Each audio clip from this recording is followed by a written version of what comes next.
شام کے 5 بجے ہیں۔ السلام علیکم، یہ ریڈیو پاکستان ہے۔ ترنم حامد سے خبریں سنیے۔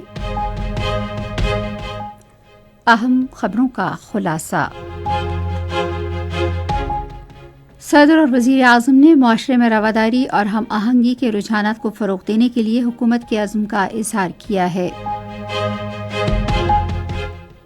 وزیر منصوبہ بندی نے کہا ہے کہ پاکستان میں اقلیتوں کو آئین کے تحت یکساں حقوق حاصل ہیں۔ موسمیاتی تبدیلی کے وزیر نے کوپ 30 مکالمے میں اظہار خیال کرتے ہوئے ہمالیہ، قراقرم اور ہندوکش خطے میں تیزی سے پگھلتے گلیشیئرز کے مسئلے سے نمٹنے کے لیے عالمی سطح پر فوری اقدامات کرنے پر زور دیا ہے۔ اور آج ڈھاکہ میں پاکستان بنگلہ دیش کو تیسرے میچ میں 3 کے مقابلے میں 10 گول سے ہرا کر عالمی کپ ہاکی ٹورنامنٹ کے کوالیفائر مرحلے میں پہنچ گیا ہے۔ اور اب خبریں تفصیل کے ساتھ۔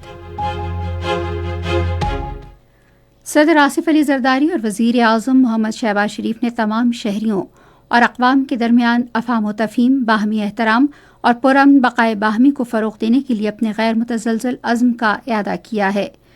عالمی یوم رواداری کے موقع پر اپنے الگ الگ پیغامات میں انہوں نے برداشت، بردباری، فرقہ وارانہ ہم آہنگی اور بین المذاہب بھائی چارے کے رجحانات کے فروغ کے لیے ٹھوس اقدامات کرنے کا عزم ظاہر کیا۔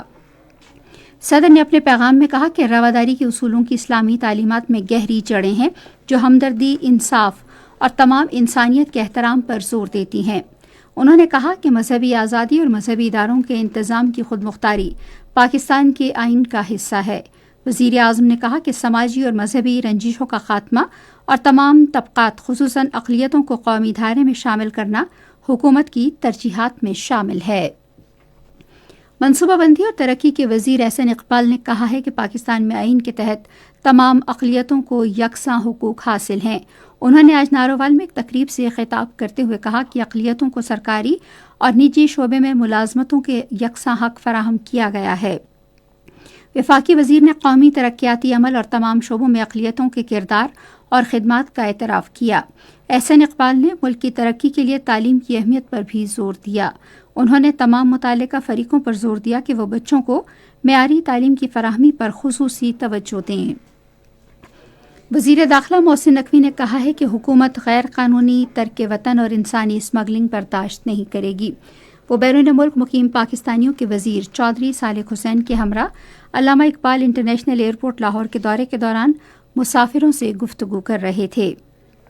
محسن نقوی نے کہا کہ ملک کے لیے بدنامی کا باعث بننے والے کسی بھی شخص کو بیرون ملک سفر کی اجازت نہیں دی جائے گی۔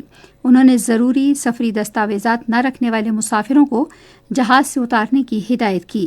اس موقع پر چودھری صالح حسین نے مسافروں کی ملازمت کی دستاویزات کی تصدیق کرنے کی ہدایت کی۔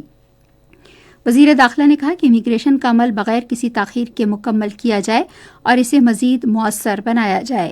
انہوں نے ڈیوٹی پر موجود امیگریشن کے عملے کو سراہا اور انہیں تعریفی سرٹیفکیٹس دینے کا اعلان کیا۔ موسمیاتی تبدیلی کے وزیر مصدق مسعود ملک نے خبردار کیا ہے کہ دنیا بھر میں گلیشیئرز اور برفانی چٹانوں کا تیزی سے پگھلنا زندگی، روزگار، آبی نظام اور عالمی تحفظ خوراک کو سنگین خطرات سے دوچار کر رہا ہے۔ انہوں نے یہ بات برازیل کے شہر بیلم میں کوپ 30 میں اعلیٰ سطح کے بین الاقوامی مکالمے سے اسلام آباد سے آن لائن خطاب کرتے ہوئے کہی۔ وفاقی وزیر نے خبردار کیا کہ ہندوکش، قراقرم، ہمالیہ خطے کو گلیشیئرز کے تیزی سے پگھلنے اور موسمیاتی تبدیلی کے باعث قدرتی آفات کا سامنا ہے۔ انہوں نے کہا پاکستان مسلسل موسمیاتی تبدیلی کے اثرات سے نبرد آزما ہے۔ انہوں نے کہا کہ ہمارے گلیشیئرز پہلے سے زیادہ تیزی سے پگھل رہے ہیں۔ ہمارے پہاڑی علاقوں میں رہنے والے لوگ قدرتی آفات سے بچاؤ میں صف اول کا کردار ادا کر رہے ہیں اور ہماری قومی آبی سلامتی خطرے میں ہے۔ مکالمہ خطرات سے دوچار ہندوکش، قراقرم، ہمالیہ خطے کے دفاع اور اس پر انحصار کرنے والے لاکھوں لوگوں کے تحفظ کے لیے وسیع تر علاقائی تعاون اور عالمی برادری کی فوری توجہ کی مضبوط اجتماعی اپیل کے ساتھ ختم ہو گیا۔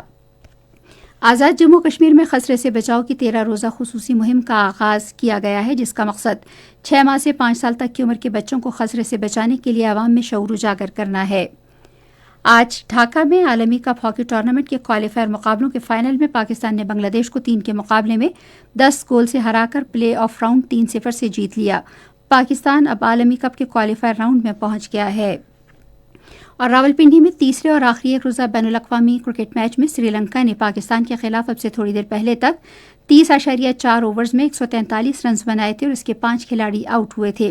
اس سے قبل پاکستان نے ٹاس جیت کر سری لنکا کو بیٹنگ کی دعوت دی۔ پاکستان سیریز پہلے ہی 2-0 سے جیت چکا ہے۔ خبریں ختم ہوئی۔ مزید خبروں اور تجزیوں کے لیے آئیے ہماری ویب سائٹ پر radio.gov.pk اور فیس بک کے link radio Pakistan news official پر براہ راست ویڈیو اسٹریمنگ بھی ملاحظہ کیجیے۔